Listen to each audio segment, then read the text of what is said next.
turn on or off recommended like videos on your TikTok app. Hi guys, in this video I will show you how to turn off recommended videos live on your TikTok easy and quick. So first thing, go to your TikTok app.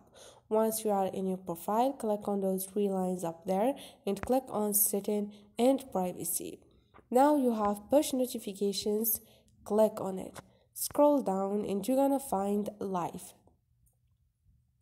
You're gonna find recommended live videos. Turn off or on this option. If you turn off this option, you're not gonna get a live notifications on your TikTok app. Easy and quick. So this is it guys. I hope this video was helpful to you, and if you like this video, don't forget to subscribe and like.